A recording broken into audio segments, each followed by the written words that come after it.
Hello and welcome to today's wonderful podcast that I'm recording here with one of my fellow colleagues at CWB. Today we have Patrick Ho, who is the Director of NDT Certification here at CWB, which is a new program that we're very excited to talk to you about and let everyone know about. Well, Patrick, welcome to the show. Well, thank you. Thanks for having me. And it's great to speak to the great Max Terrell here. Well, CWB is always a growing and expanding company as the needs of the industry expand and grow and change. But the NDT world, or non-destructive testing world, is sort of a space that we hadn't been in. And we're a company that's coming up on 80 years old. And explain to me a little bit what your role is, first of all, with the NDT certification program. Yeah, so my role here at CWB is Director of NDT Certification. So, in the past year, we've started this kind of journey really probably 15 years ago, previous to my time. But we really got put into our stride in August 2023 when I was brought on board to kind of oversee the program and kind of get it to make it bring it to fruition, right? Yeah. So I think in the past year and a half or so, we've really put a lot of effort and work into kind of making sure that we're accredited for this program, making sure all our examinations have been put together, making sure that all of the application processes have been put together. So yeah, that's the role I've played is kind of overseeing all that and getting everything in place for that. Trying to get it over the hump where there was a disconnect, right? There was a disconnect in between the existing process and what we felt at CWB could have been a better process, but it wasn't being done either. So, when you came in, how did you bridge that gap? Yeah, so just even previous to my role here, CWB has been involved in the background for a lot of the NDT standards. And then the main standard in Canada that oversees NDT certification is really CAN CGSB 489712. And that's essentially a standard that outlines the processes behind certifying NDT personnel, right? It's not only used in Canada, it's based on ISO 9712, which is an international standard. So it's used across many countries across the world that use a third-party certification system, such as ourselves. So, even previous to my time, we've been in the background, we've been part of those standards, we've been overseeing this. So it's not something that's come about really drastically and quickly. We've seen we've evaluated and seen the issues that we've seen.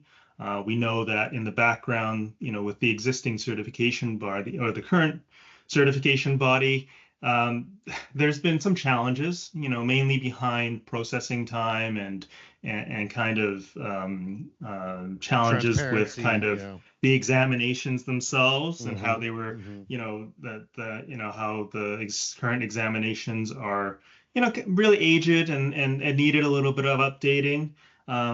So we saw these challenges and we thought to ourselves, really, at the end of the day, we can do it better, right? Yeah. We have the resources, we've had the knowledge of doing certification on our visual welding side, for example, for a long time.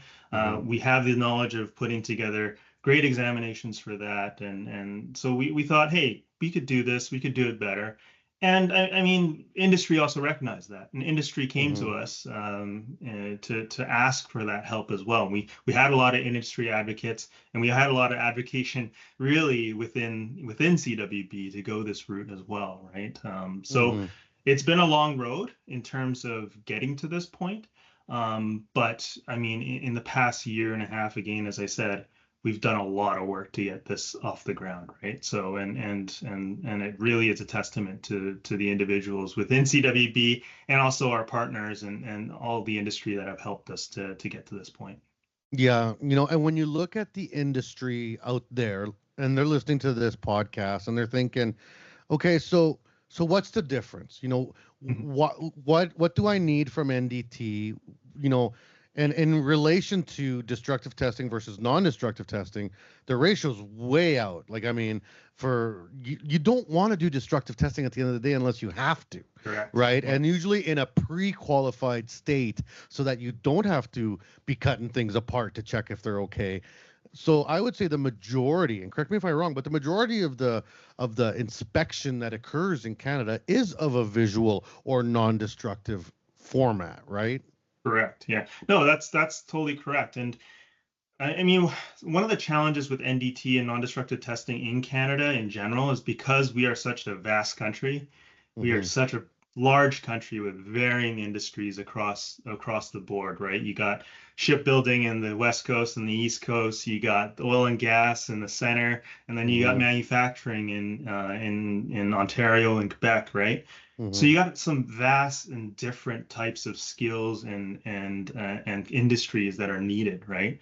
How NDT kind of bridges that gap is that, with the methods that are out there, NDT is applicable to all these different industries, whether or not it's within a capacity of, as you mentioned, pre-qualification, checking things when they're manufactured, and that's really strong on the manufacturing side and used, Mm-hmm. very thoroughly, right, for quality control and quality management, but also on the field side where Right. you have age structures or you have age pipelines and you have NDT technicians going in and evaluating those structures, making sure that, hey, is there a crack here? If there's crack, how do we manage it, right? You can't just Mm-hmm. replace, like for like. Sometimes Yeah. you gotta manage kind of structures and manage existing kind of flaws, right? So it's so varied, and it's such a big challenge to get skilled individuals across this whole industry.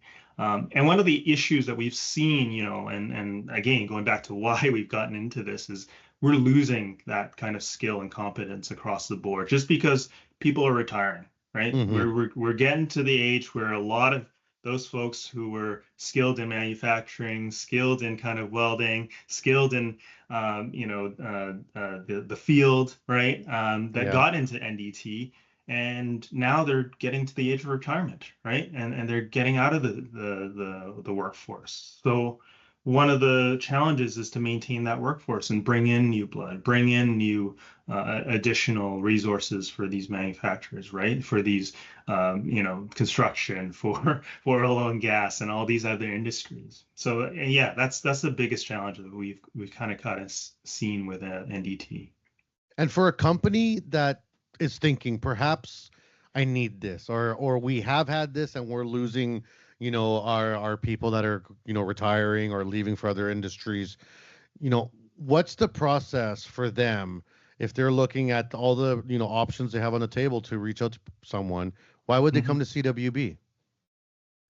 I think the biggest driver for us, and this is another one of the, why we got into this, is because we did recognize that with the existing and the long-standing certification body, as good as they were in terms of quality, in terms of kind of maintaining Canada's reputation for quality NDT certification, there was a problem with, I think, around turnaround time, just because, we would hear about folks applying for their NDT certification and not getting anything back and not being able to get that certificate for up to a year, right? And that's Mm-hmm. somebody's livelihood at the end of the day, right? Is that right? It impacts people's, promotions, impacts people's, pay scales, right? Yeah, And mobility that's one of between the things that jobs. Yeah, yeah. yeah, so that's one of the things that we really wanted to change when we got into this is we see that certification process itself shouldn't be that Mm-hmm. shouldn't be that difficult, right? And we visual program, we've demonstrated that we can turn around certificates ASAP, right? But it shouldn't be a difficult process to get through with the paperwork. So that's one of the goals in our program and the NDT program is we're turning around applications within days, right? Mm-hmm. And usually less than that, right? Within 24 hours we would love to turn around an application and get it back in the hands of the applicant, right? Mm-hmm. But it shouldn't be weeks, it shouldn't be months, it shouldn't be Yeah. years, right? And And at that's least the transparency to know where it's at, right? yeah, and absolutely, right? We're one of the things in our system is that we're updating the candidate constantly, right? Whether or not, hey, it's hey, we need something more from you, right? We need additional information from you, or it's even, hey, this is your next step. It's your, time to register for exams or time to, get us your work experience, right? We're constantly in communication with our candidates to do so. Mm-hmm. So yeah, so that's the main thing. I think process turnaround is huge. Yeah. Now, what if you're out there in the world and let's say you're a welder or you're working in the steel trades and you're looking at the level 1 certification for welding supervisor, and then you Mhm. see this program for NDT certification. What's the difference? Why would I, do I need both? If I get one, does it include the other? How does that work? Yeah, NDT is very specific to the methods themselves, right? Whereas welding, visual welding and welding supervisor is itself kind of specific to welding.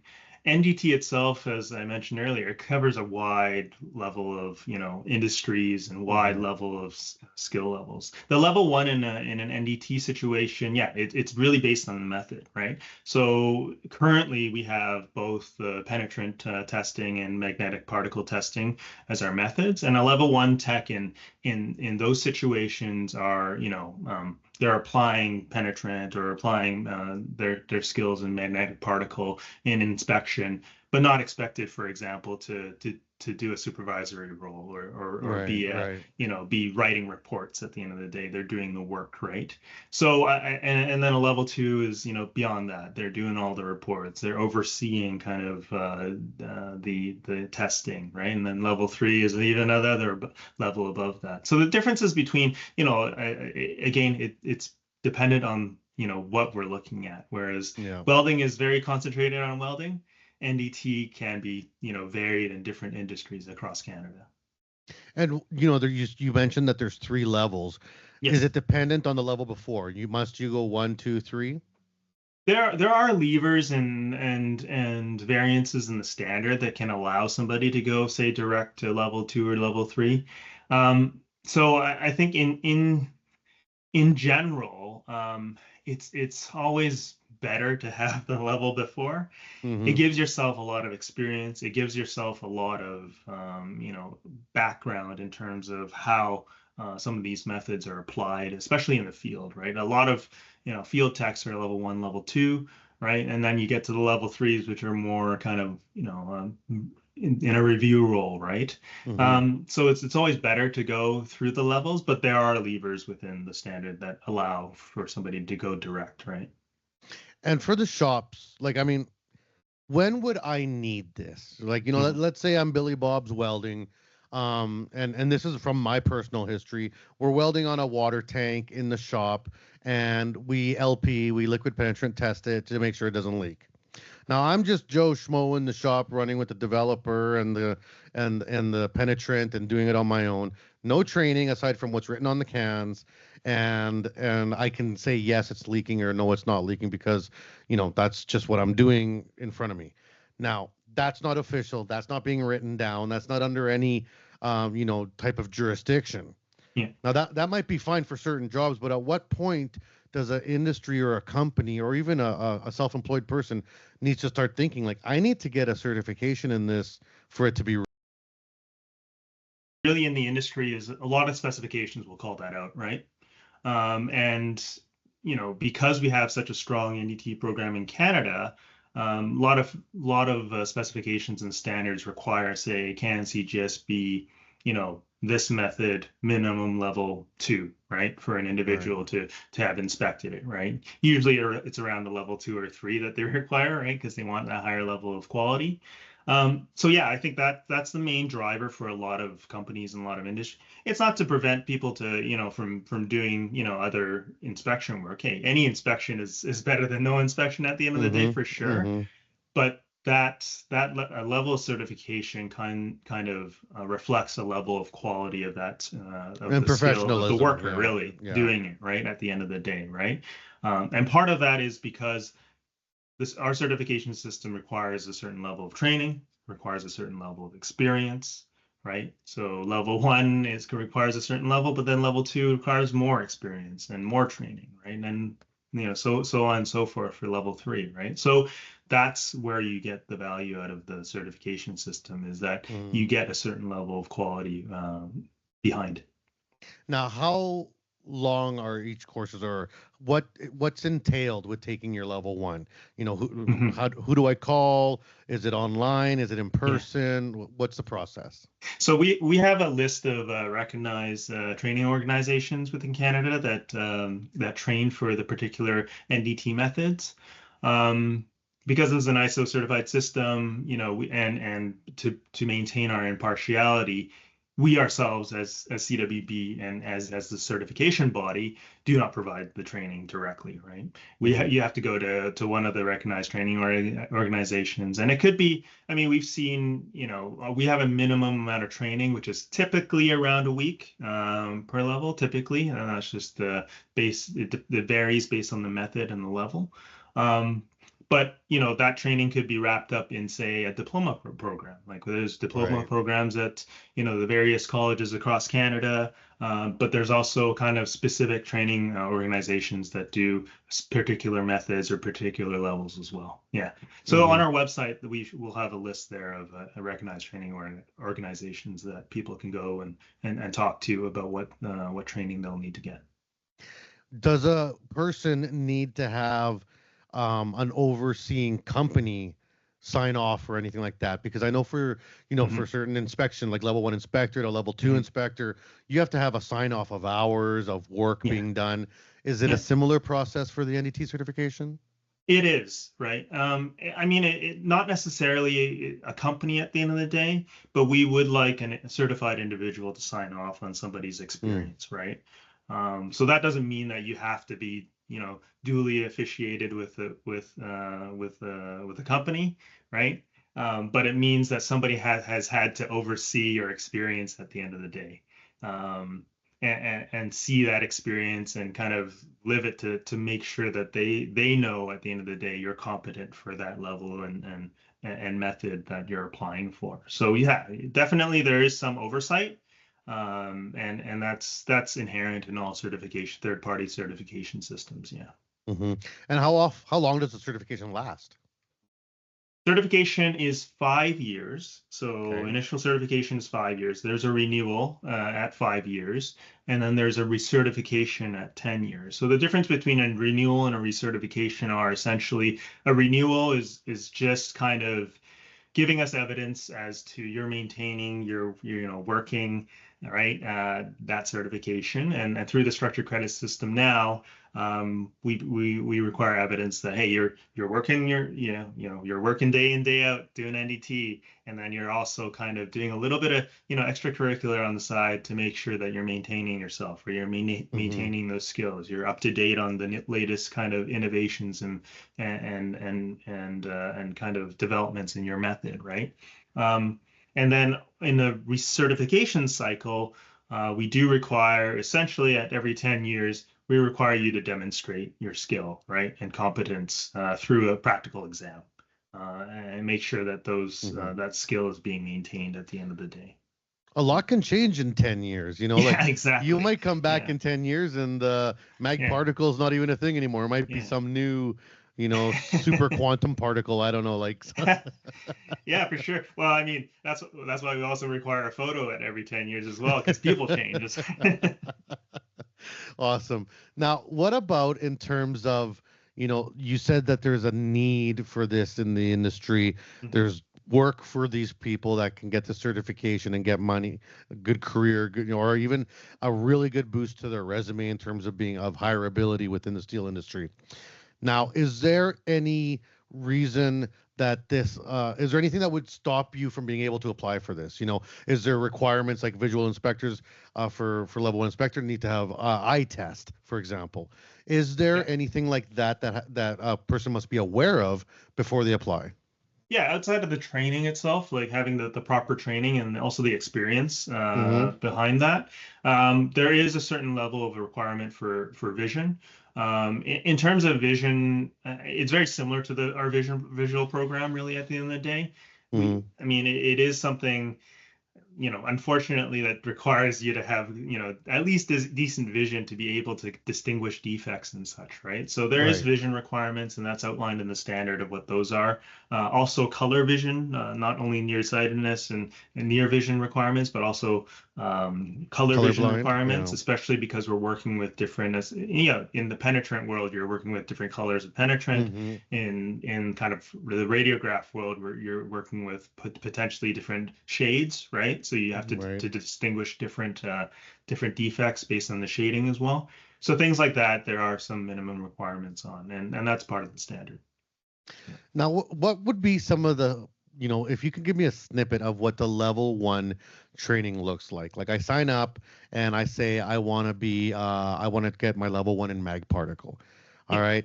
And I mean, you send me off, I go to the website, I find my local training center, and they say, yeah, we offer this, come pay, do the Yeah. forms, I'm in there.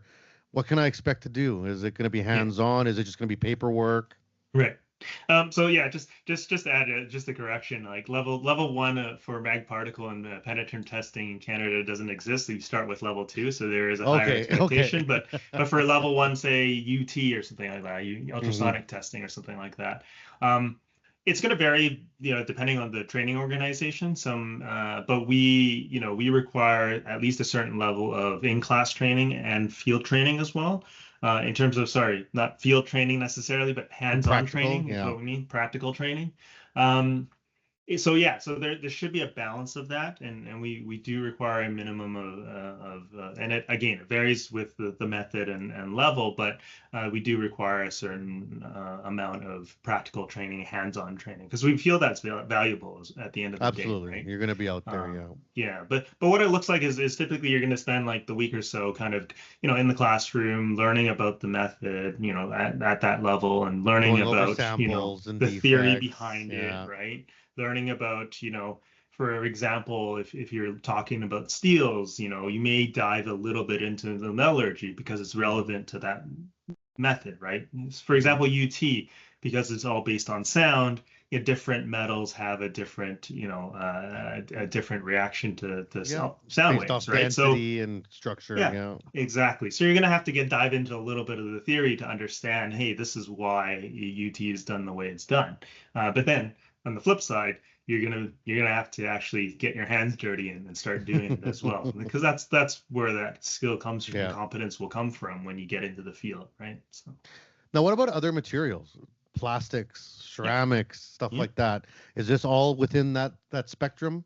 Yeah, within the engineering, within what is called the EMC sector in Canada, it really covers all of that. It depending on the industry, really at the end of the day, right? Because for oil and gas, for example, you're typically going to cover mostly steels, right? But once you get into manufacturing, NDT is used in plastics as well. NDT is used in carbon fiber as well in the aviation industry. So our NDT certification does cover these different materials, but at the end of the day, your main focus is your experience, right? The main focus at the end of the day will be the experience that you gain while doing the work, right? But the training that you'll get through the NDT certification will prepare you for that.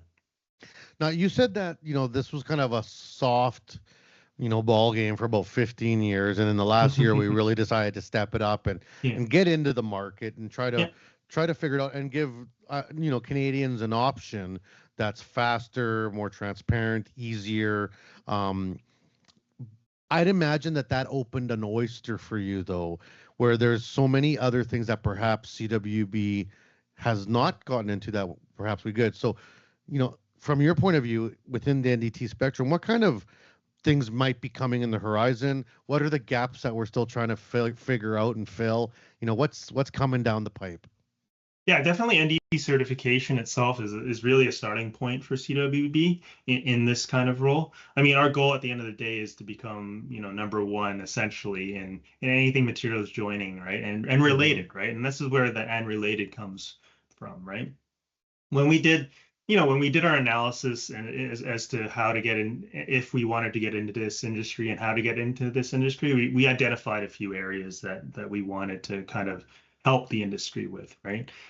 We've talked about certification turnaround, right? We've talked about the process and having that, not impact people's livelihoods at the end of the day, or excuse me, or at least minimize that impact. But we also identified quality risks in the industry, right? Without getting into certification, there would be the possibility that other certification systems would be adopted. And one of the popular ones out in the industry is SNT certification. And if you're an NDT tech, you've probably heard about what SNT is. It's really a second party certification system where people are certifying themselves. Companies are certifying themselves at the end of the day. And we want to avoid that, right? Because the third party certification system, we believe, and that's what we've operated in Canada for, for welding, is the best way to go, because it's somebody unbiased, somebody that is not, doesn't have skin in the game, certifying you at the end of the day, making sure that you are competent at the end of the day. And we feel that's the most fair and unbiased system. And we don't want SNT, for example, to start taking over if there's these problems that we've identified in the industry, right? And that leads to the same issues that we've seen for offshore products coming back into Canada. We may have Canadian companies specifying, and it's just the nature of the beast nowadays. You can't have everything made in Canada, right? You have to go offshore for some of these other materials, and other products, right? But we want to ensure that those products are being made at the same standards, right? Right now, there's Canadian companies out there that are specifying CSA standards for different products that are coming back to Canada, and then we've seen good success with that, right? We've seen good success of getting these other countries to adopt our standards and making sure that they have the resources to do so. And we want to do the same for NDT as well, right? We've seen products that have come back that are deficient because of I'm not going to say bad NDT, but NDT that don't meet our Canadian standards, right? Yeah. So I think we want to make sure and bolster that as we move forward. And I think the third thing that we identified is that there is issues with resources, even within Canada, right? A lot of those individuals, as I mentioned, they're retiring, right? We've got a lot of people retiring from different sectors of industry within Canada, and that goes with NDT personnel as well, right? So we want to make sure that we develop and grow the industry. I mean, we have a great advocacy group, for welding within the CWA, and we have, and also kind of our foundation to kind of do outreach, right? We want to do the same for NDT, and we want to grow the industry. We want to make sure that the industry is sustained. We want to make sure that the companies within Canada are sustained, right, for resources. And we don't see NDT going. It's not going to go the AI route. You're going to have to still have personnel do this at the end of the day, right? So we want to make sure there's skilled inspectors and competent inspectors out there for the long term.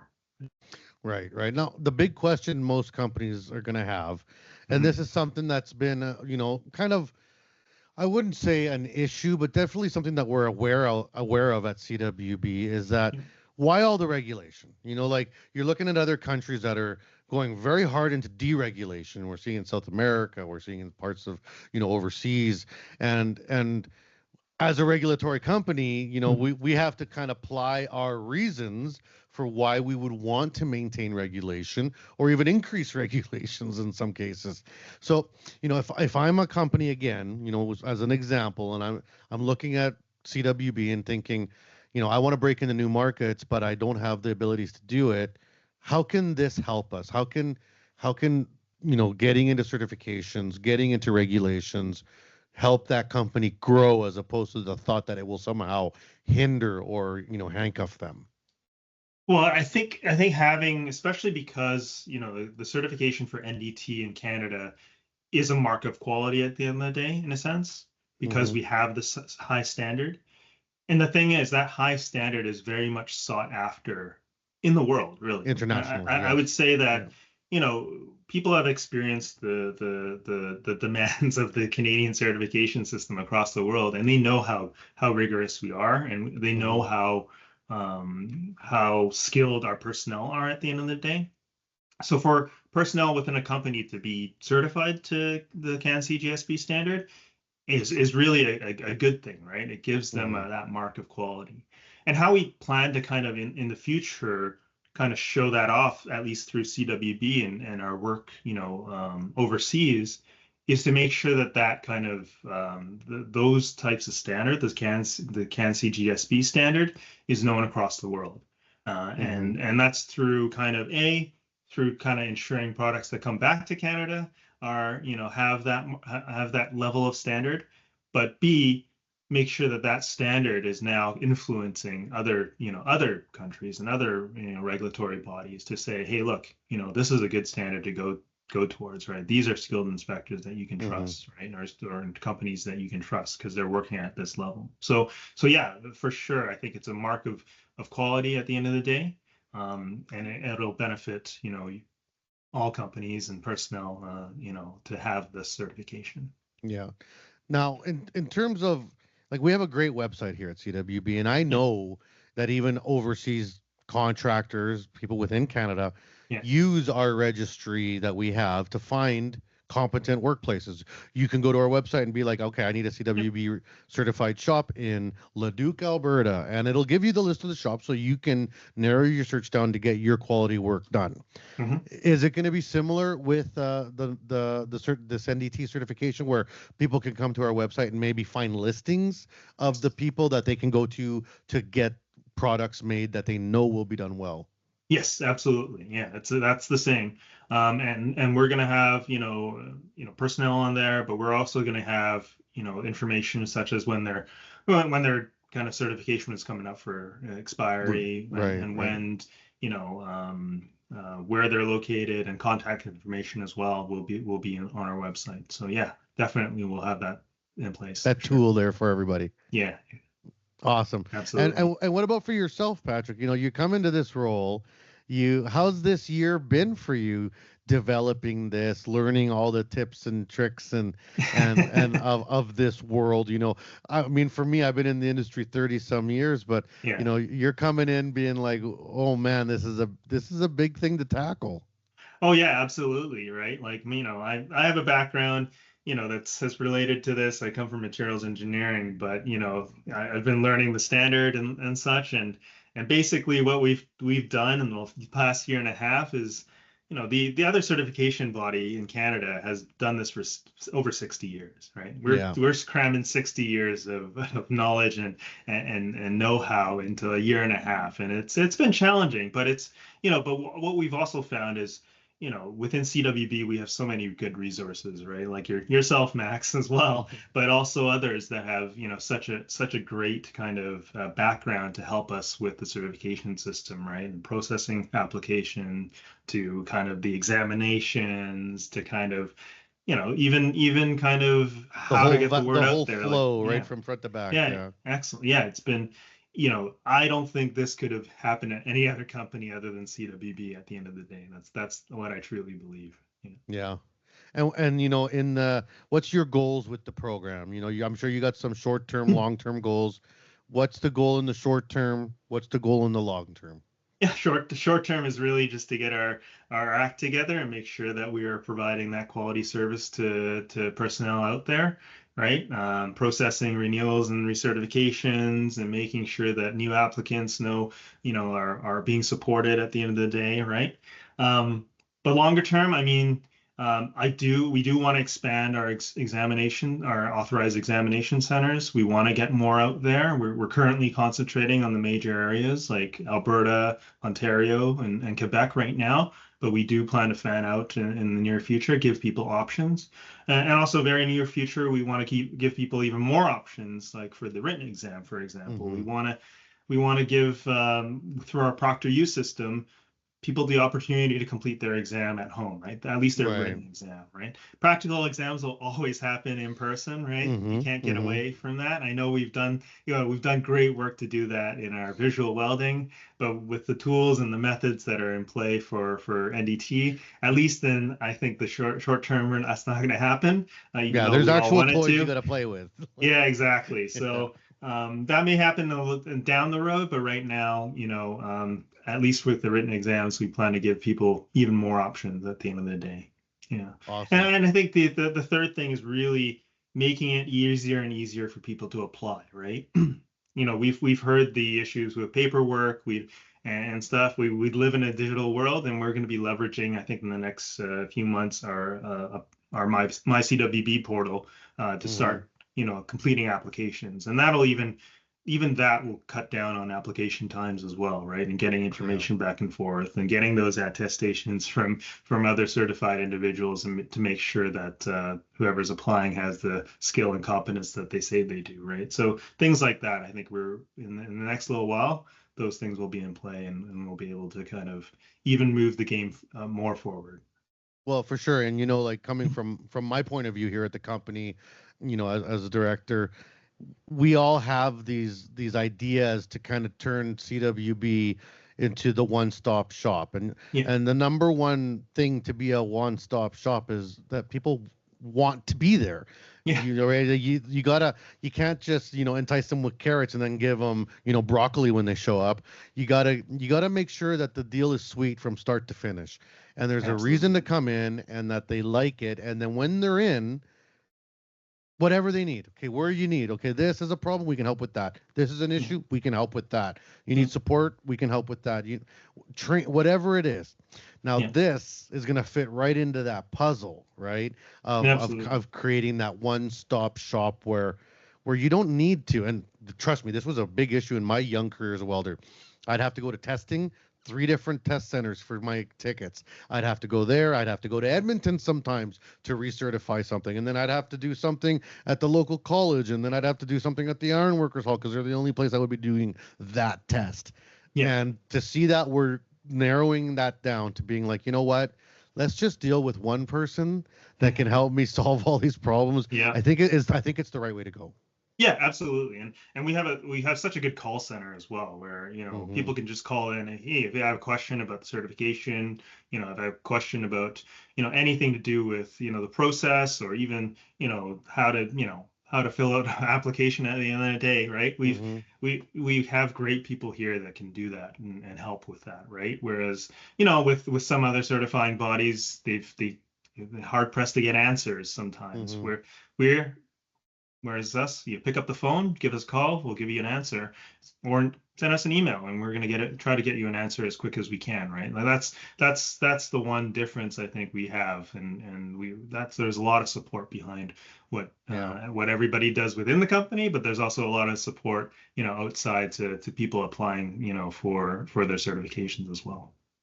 Awesome, man. Well, is there anything else that you'd like people to know about the NDT certification program? I guess like how and where do you find it would be number one, but then what else would you like people to know? Yeah, number one is how to find it. Look on our website.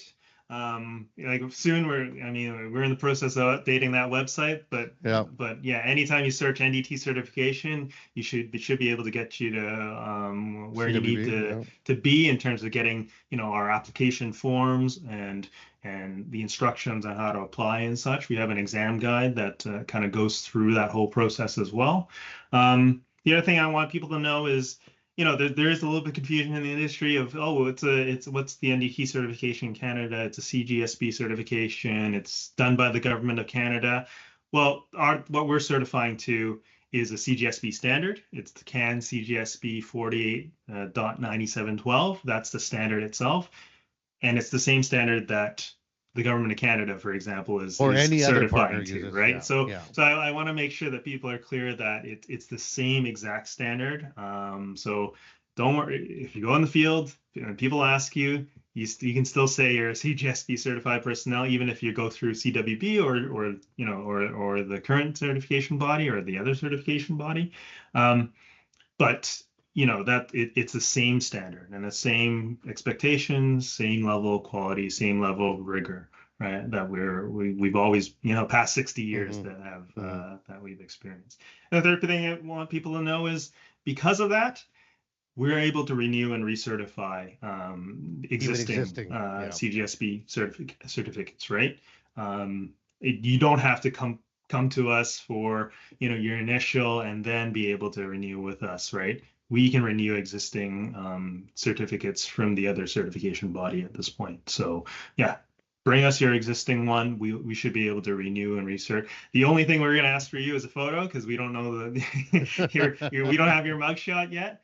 But other than that, all the other expectations will be identical to what's with the other certification bodies. Well, it sounds like it's a slam dunk, right? Like, and I really appreciate the work that you and your team have put in, because I remember when you got hired. I remember when you came in and they handed you this portfolio, and I was like, oh, good luck, buddy. But you've done a fantastic job. You really have. Oh yeah, well, thank you. Yeah, thanks, Max, for that. But we still got a bit to go, right? I mean, we're still working hard in the background of putting together, very relevant exams, and very, and finishing off some of the details and other methods. And I think there's more to look forward to as we add, additional methods, other additional techniques to the system, and kind of refine our system moving forward, right? I think that's the one thing that's such a good thing about CWB, is that we're always looking to make things better, right? Do things better, do things more efficiently, do things quicker, so that we have less impact on the candidate, right, and the individuals, and making sure and getting that feedback as well from all the candidates to say, hey, look, you're doing this good, but you're not doing this not so good, right? And improving on those things. So that's what we're going to constantly strive to do as we move forward as well. So there's a lot of work, right? Awesome. For sure. Well, thanks so much for taking the time to explain this all to me and the people that are listening. I'm sure it fills in a lot of gaps, and I appreciate you taking the time, buddy. Great. Thanks for having me. And for all the people that are interested in finding it out, of course, come out to our CWBgroup.org website. You can find everything there. And we got to remember, as Canadians, that we're not the biggest country, and we don't have the most people, and we don't have the most amount of capacity in terms of output. But one thing that has always set Canada aside has been our top quality. And that is something that we need to ride, we need to leverage, and especially in today's changing world, we really need to make sure that we put our foot down and keep our standards at the highest they can be to produce the best products in the world. So thanks, everyone, and we'll catch you at the next episode.